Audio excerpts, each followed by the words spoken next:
Captain Jake Morrison stared at the view screen as stars shifted around them. The UES Liberty had been traveling through deep space for 6 months now, farther from Earth than any human had ever gone before. Jake rubbed his tired eyes and checked the navigation display one more time. They were right on course for the Outer Rim territories.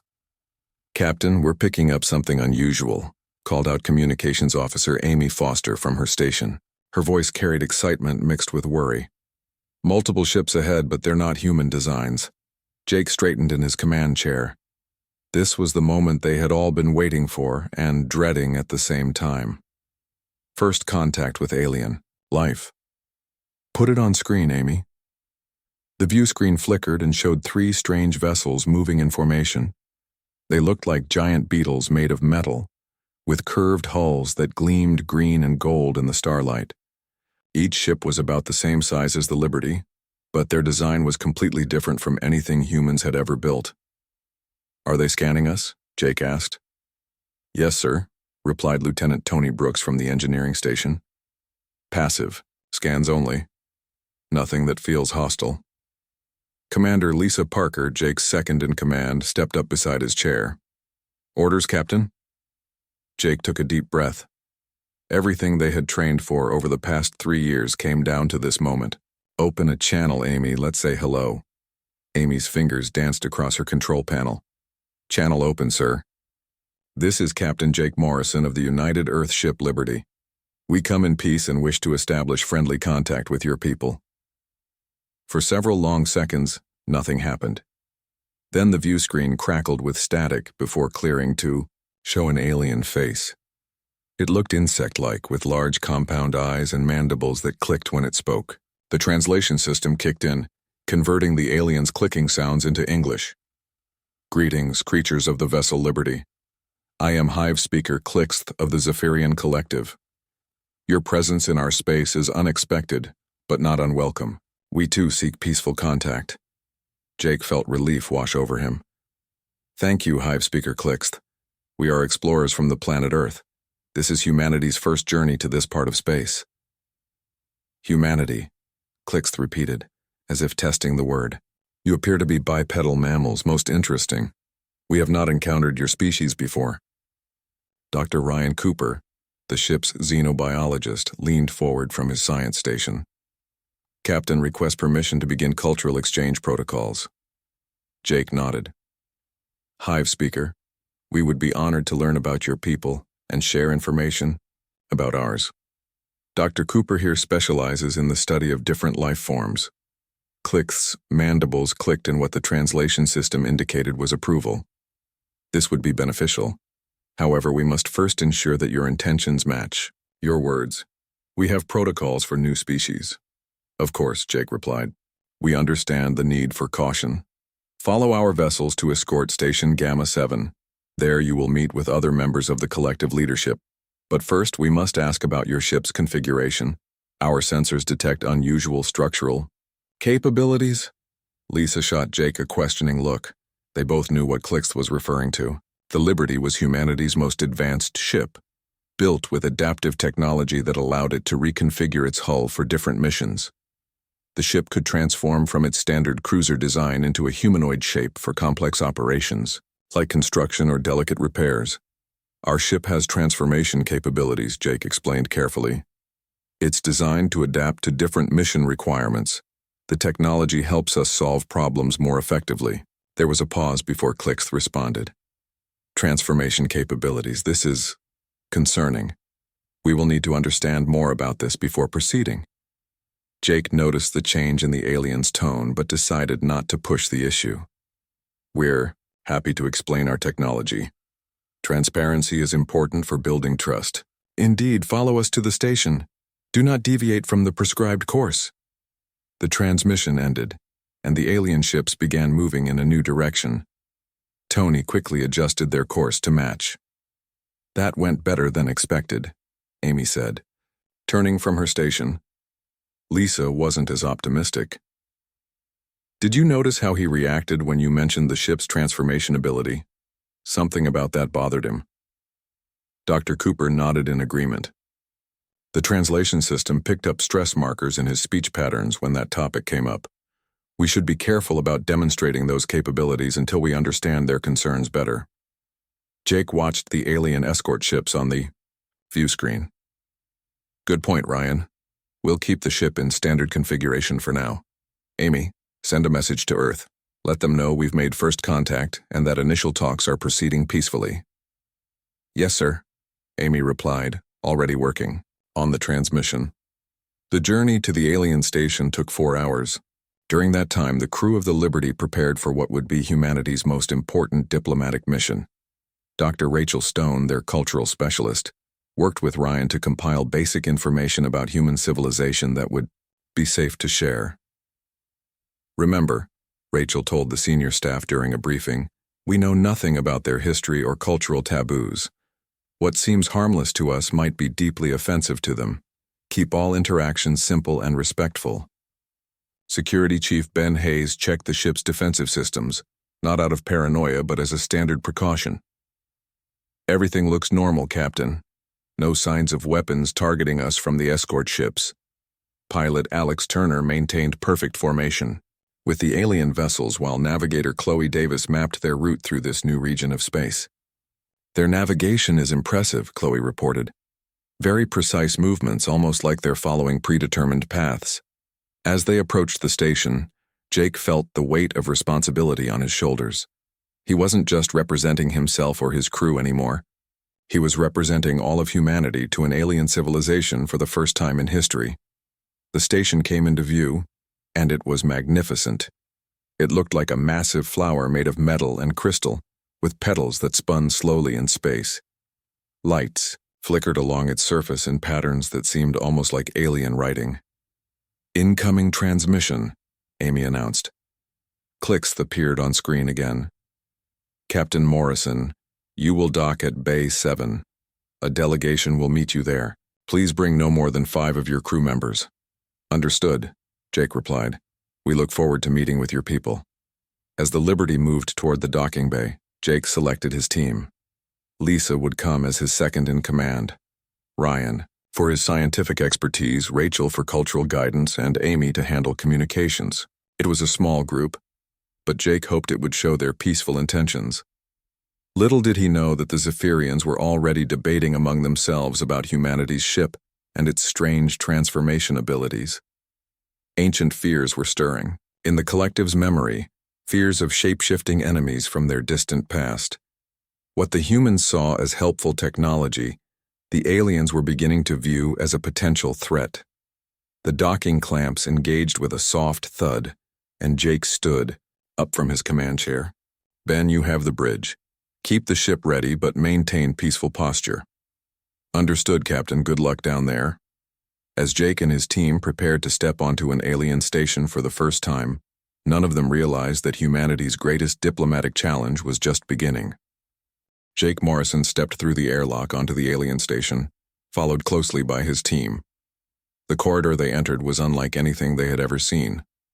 The walls curved upward and glowed with a soft blue light that seemed to pulse like a heartbeat. The air smelled sweet, almost like flowers, but with an underlying metallic scent. Stay close and follow my lead, Jake whispered to his crew as they walked forward. 3 Zephyrians waited for them at the end of the corridor. Like clicks, they had insect-like features with large compound eyes and clicking mandibles. But these aliens were larger and wore what looked like ceremonial robes covered in strange symbols. Welcome to Station Gamma 7, said the central figure, its voice translated by their communication devices. I am High Arbiter Zekth. These are my advisors, Keeper Vrix and War Leader Thex. Jake nodded respectfully. Thank you for welcoming us, High Arbiter. I'm Captain Jake Morrison. This is Commander Lisa Parker, Dr. Ryan Cooper, Dr. Rachel Stone, and Communications Officer Amy Foster. Zekth's eyes moved from one human to another, studying them carefully. You are smaller than our preliminary scan suggested, yet you travel in such a large vessel. This seems inefficient. Our ship is designed for long journeys and multiple purposes, Lisa explained. We carry equipment for exploration, research, and peaceful contact with new civilizations. Peaceful contact, repeated Keeper Vrix, his mandibles clicking rapidly. Yet Hive speaker Clixth reports that your vessel can change its shape. Such technology has not been used for peace in our experience. Rachel stepped forward slightly. We understand your concern. Perhaps we could explain how our technology works and why we developed it. The aliens led them through several more corridors to a large chamber with a domed ceiling. The room was filled with what looked like other alien species, all watching. The humans with great interest. Jake counted at least 5 different types of beings, all insect-like but with varying sizes and colors. This is the Collective Council, Zekth announced. Representatives from many worlds who wish to observe this first meeting. Jake felt the weight of dozens of alien eyes upon him. We're honored to meet with your council. Tell us about your shape-changing ship, demanded War Leader Thex, his tone more aggressive than the others. Show us how it works. Ryan looked at Jake, who nodded carefully. Our ship can reconfigure its structure to perform different tasks. For example, it can form appendages to handle delicate repair work or construction projects. Appendages, hissed one of the council members. Like limbs, like a creature. Amy noticed the growing tension in the room. The transformation is purely mechanical. It's no different from a tool that can change shape to fit different jobs. But her explanation seemed to make things worse. Several council members began clicking and chittering among themselves in their native languages. The translation devices couldn't keep up with all the rapid conversation. Zeketh raised one of his arms and the room fell silent. Captain Morrison, we must see this transformation for ourselves. Only then can we determine if your vessel poses a threat to the collective. I don't understand, Jake said honestly. How could our ship's ability to change shape be threatening? We've never used it as a weapon. Because, Keeper Vrick said slowly, 300 cycles ago, our people faced an enemy that could change its form. They called themselves the Devourers. They would appear as one thing, then transform into something else to attack and consume entire worlds. The revelation hit the human team like a cold wave. Rachel's training in cultural studies immediately recognized the problem. You're afraid our ship is like these Devourers. Fear is not the correct word, Zekth replied. Caution is more accurate. We have laws that govern shape-changing technology. Any vessel capable of significant transformation must be classified and regulated. Tony Brooks's voice came through their communicators from the ship. Captain, we're picking up increased energy signatures from the alien vessels around us. It looks like more ships are arriving. Jake touched his communication device. Understood, Tony. Maintain peaceful posture, but keep me informed. Lisa could see the situation getting worse. High Arbiter, perhaps we could demonstrate our ship's transformation in a controlled environment. You could see for yourselves that it's not a weapon. War Leader Thex stood up from his position. A demonstration would be required for proper classification, but if your vessel is deemed a Class Omega metamorphic weapon, it will be destroyed according to collective law. Destroyed? Amy gasped. But we haven't done anything wrong. The law exists to protect all member species, Zekth explained. It has kept us safe for centuries. Ryan tried a different approach. What if we could prove that our ship is fundamentally different from these Devourers? What if we could show you that our transformation serves only peaceful purposes? The burden of proof lies with you, Keeper Vrick said. But know this. Many on the council believe that any shape-changing technology is inherently dangerous. Some argue that your mere presence here threatens the stability of our alliance. Jake felt the walls closing in around them. What had started as a hopeful first contact was rapidly becoming a nightmare. How long do we have to provide this proof? The council will debate for 3 standard cycles, Zekth announced. During this time, your vessel will remain under guard. If you attempt to leave or transform your ship without permission, it will be considered an act of aggression. The meeting continued for another hour, but it became clear that the aliens had already made up their minds about the potential threat. Every explanation the humans offered was met with suspicion or references to their ancient enemy. As they were escorted back to their ship, Rachel pulled Jake aside. Captain, I understand what's happening here. This isn't just about our technology. Their entire culture has been shaped by trauma from these devourers. To them, anything that can change shape is automatically dangerous. So what do? Jake asked. We need to find a way to demonstrate that humans are fundamentally different from their ancient enemy. Words won't be enough. We need to show them through our actions. Back on the Liberty, the crew gathered in the briefing room to discuss their options. Tony had been monitoring the alien communications and had troubling news to report. Captain, I've been listening to their transmissions. Not all of them are afraid of us. Some of the alien leaders see this as an opportunity to increase military spending and expand their fleet. They're using fear of our ship to push their own political agenda. Ben Hayes looked grim.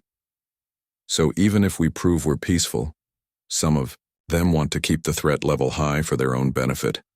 Jake stared out the viewport at the alien ships surrounding them. More vessels had arrived during their meeting, forming a loose blockade around the Liberty. How many ships are out there now, Alex? 15 combat vessels and growing, Alex reported from the pilot station. They're not taking any chances. Amy monitored the communications channels. They're calling in ships from across the sector. This is becoming a major military operation.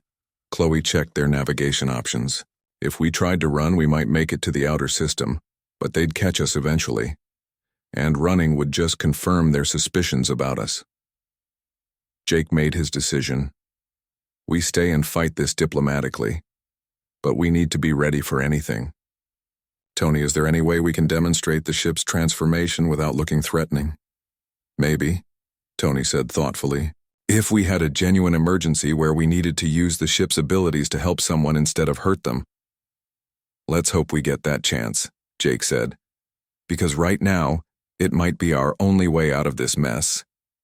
Outside the ship, the alien fleet continued to grow, and on the station the collective council prepared to decide humanity's fate. 3 days passed with no word from the collective council.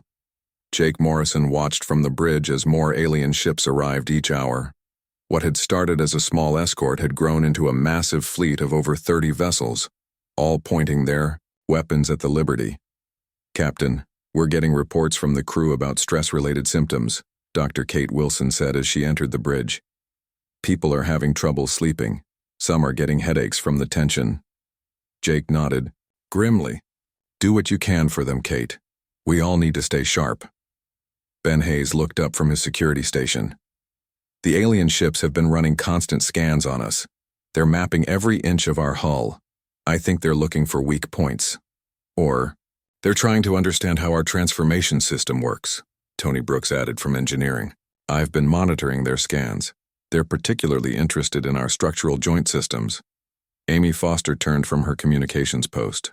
Captain, I'm picking up increased chatter on their military channels. The translation system is having trouble with some of their technical terms, but it sounds like they're planning something. Commander Lisa Parker moved closer to Jake's chair. Sir, we need to consider our options.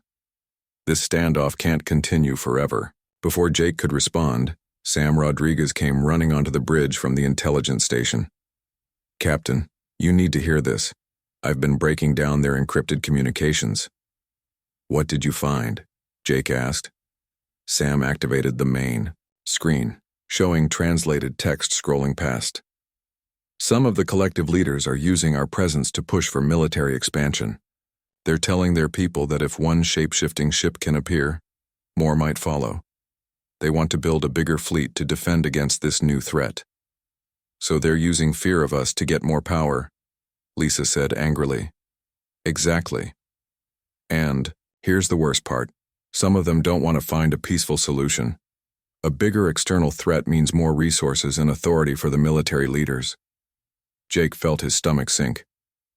Even if we prove we're peaceful, they might not let us go. Dr. Rachel Stone had been studying alien cultural patterns from her station. Captain, I think I figured out something important about their language and psychology. What is it, Rachel? Every time we try to explain our technology, we trigger trauma responses in their communication patterns. The words we use to describe transformation and adaptation are connected to their memories of the devourers. It's like we're accidentally reminding them of their worst nightmare every time we speak. Ryan Cooper looked up from his science station. That would explain why they get more agitated the more we try to reassure them. So talking isn't working, Jake said. What other options do we have? Pilot Alex Turner had been quiet during the discussion, but now he spoke up. Captain, what if we found a way to show them what our transformation ability is really for? Not through words, but through actions. How do you mean? Jake asked. Well, we've been thinking about this wrong. We keep trying to convince them we're not like the Devourers. But what if we showed them that we're the opposite of the Devourers? Navigator Chloe Davis caught on to Alex's idea. The Devourers destroyed things. What if we used our ship's abilities to create or protect something instead? Tony's eyes lit up. I've been working on some simulations.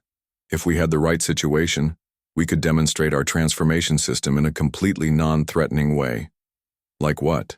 Lisa asked. Construction projects, delicate repairs, rescue operations, anything where the ship's humanoid form would be obviously helpful rather than dangerous. Jake was about to respond when alarms started blaring throughout the ship. Amy quickly checked her instruments. Captain, we're receiving an emergency broadcast from the Zephyrian homeworld. Put it on screen, Jake ordered. The view screen flickered to life, showing a panicked Zephyrian official. Emergency alert to all collective vessels. Asteroid Cluster 47 Delta has been deflected from its normal orbit. Multiple large asteroids are on collision course with Zephyr Prime. Impact in 18 hours. Evacuation of the southern continent has begun, but there isn't enough time to save everyone.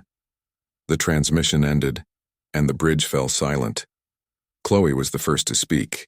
Captain, I'm calculating the asteroid trajectories now. The largest one is over 2 kilometers wide.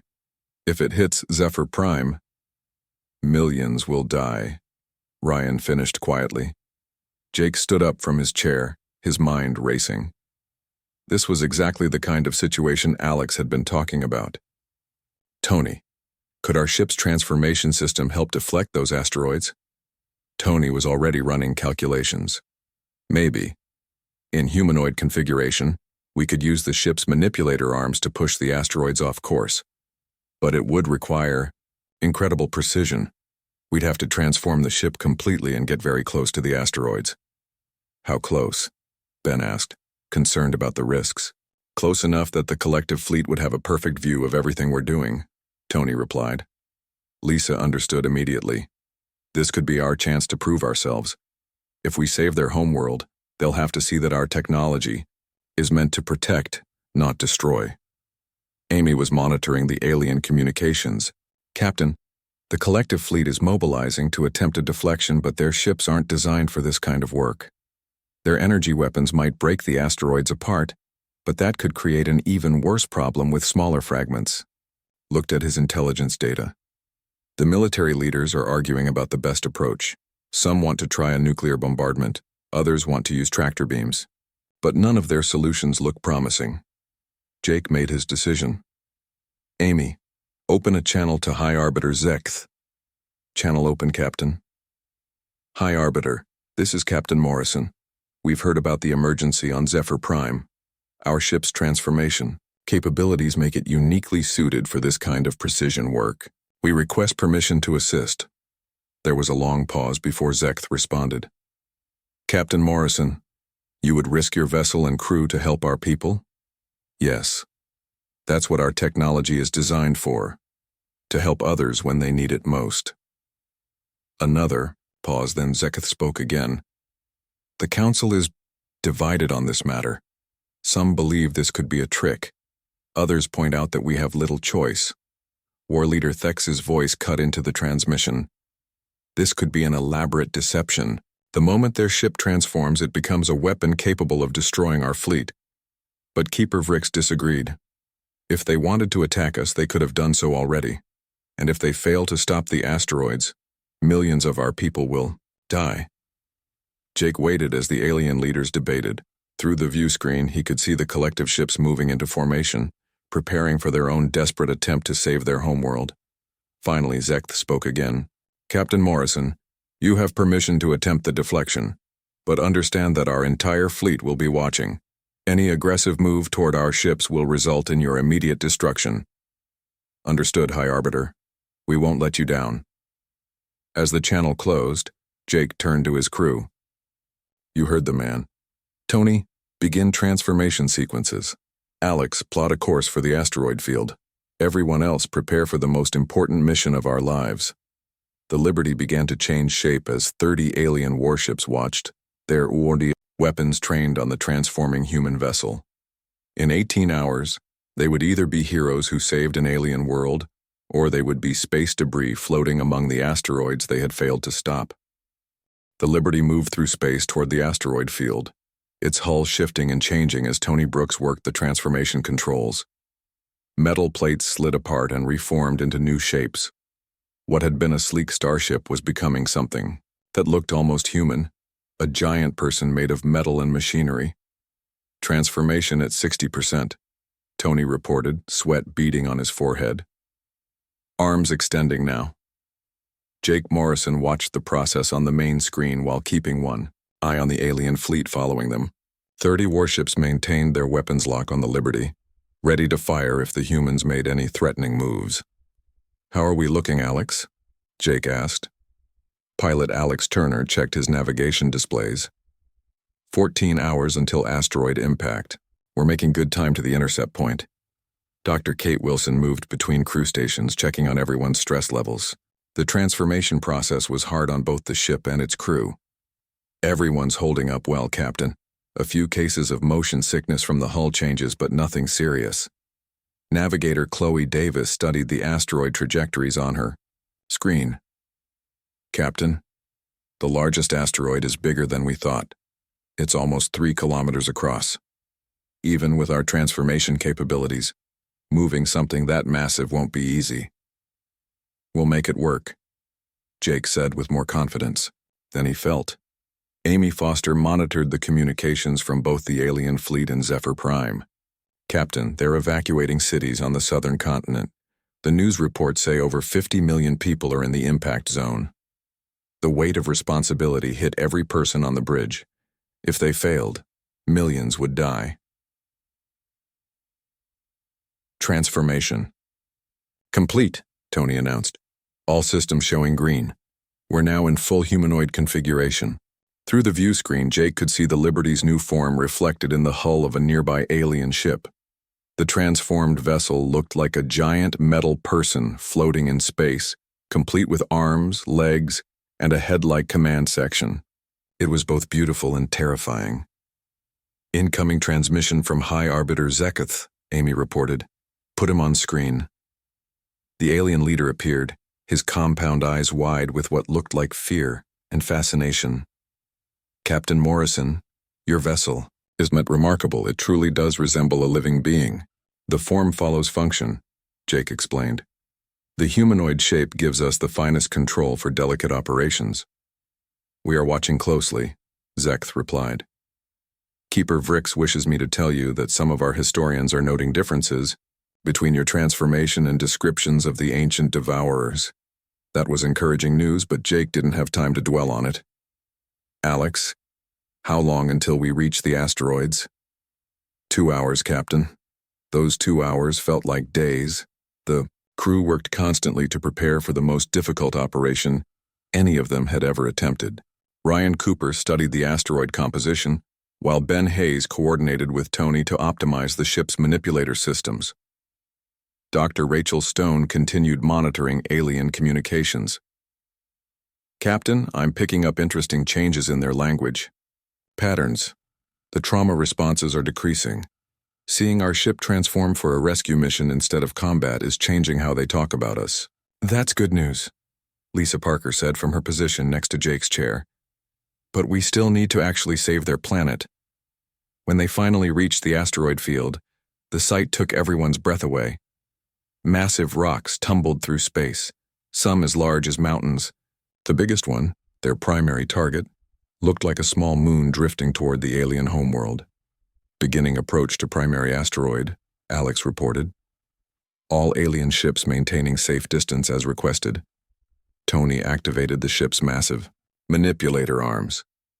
Through the external cameras, the crew could see the Liberty reaching out toward the giant space rock, like a person trying to catch a falling boulder. "Contact with asteroid surface," Tony announced. "Engaging grip systems." The ship's arms wrapped around the asteroid, and immediately alarms began sounding throughout the Liberty. The massive rock was spinning slowly, and its movement put enormous stress on the ship's structure. "Hull stress at dangerous levels," Ben warned. "We can't maintain this grip for long." "We don't need long," Jake replied. "Just enough to change its course. Tony, begin the push." The Liberty's engines fired at full power while its arms worked to redirect the asteroid's path. On the bridge, everyone held their breath as the calculations played out on their screens. "Come on," Chloe whispered, watching the trajectory numbers change slowly. "Just a little more." Sam Rodriguez monitored the alien fleet's communications. "Captain, they're amazed. I'm hearing words that translate to impossible and miraculous coming from their ships." Minutes passed like hours as the Liberty struggled with the massive asteroid. Tony's hands flew over his controls, adjusting the ship's grip and engine output to maximize their effectiveness. "Hull stress reaching critical levels," Ben warned. "We need to let go soon or risk structural failure." "Trajectory shift achieved," Chloe shouted suddenly. "The asteroid will miss Zephyr Prime by over 1,000,000 kilometers." "Releasing grip," Tony announced, and the ship's arms pulled back from the asteroid. Through the view screen, they watched the massive rock continue on its new path, no longer a threat to the alien homeworld. The other smaller asteroids had been knocked off course by the gravitational effects of moving the large one. "Mission accomplished," Jake said, slumping back in his chair with relief. Amy's board lit up with incoming transmissions. "Captain, we're getting messages from all over the collective. The evacuation centers on Zephyr Prime are celebrating. But the most important transmission came from High Arbiter Zekth. When his image appeared on screen, his entire posture had changed. Where, before he had been tense and suspicious, now he seemed almost humble. "Captain Morrison," Zekth began, "the Collective Council has witnessed something today that challenges everything we thought we knew about shape-changing technology." "How so?" Jake asked. "The Devourers transformed to consume and destroy. They changed their shape to become more efficient killers. But your people, you transform to protect and create. You risk your own lives to save others." Keeper Vrix appeared beside Zekth. "Our historians have been studying the records. The Devourers never worked together the way your crew does. They never sacrificed for others. They were parasites that thought only of themselves.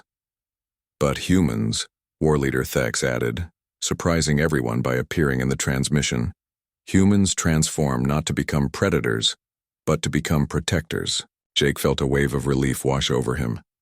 "Does this mean—" "The Collective Council has voted," Zekth announced. "Your vessel will not be classified as a weapon. Instead, we formally recognize the Liberty and her crew as friends of the Collective. You have earned a place in our alliance." The bridge erupted in cheers. Amy wiped tears from her eyes while Tony laughed with relief. Even Ben Hayes allowed himself a smile. "Furthermore," Zekth continued, "we wish to learn from your people. The universe is vast and full of dangers. Having allies who can adapt and protect others would benefit all of our worlds." Jake stood up from his command chair. "High Arbiter, it would be an honor to work with the Collective.